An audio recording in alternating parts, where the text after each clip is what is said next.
તમને બધા કમલ નયન કહે છે, તો તમારા બે નેત્રો છે, સૂર્ય અને ચંદ્ર.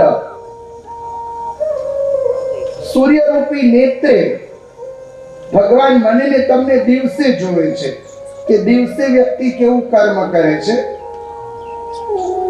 અને ચંદ્ર રૂપી નેત્રે ભગવાન મને ને તમને રાત્રે જુએ છે કે રાત્રિના સમયે મનુષ્ય કેવું કર્મ કરે છે. કે સૂર્ય રૂપી નેત્ર એ પિતાનું નેત્ર છે, અને ચંદ્ર રૂપી નેત્ર એ માનું નેત્ર છે. પિતા એ તમને ક્ષમતા આપે છે પરિસ્થિતિમાં કેવી રીતે ઊભું રહેવું.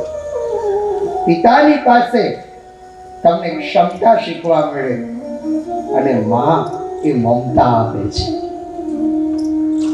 માં પાસે બીજું નથી કઈ, મમતા જ છે.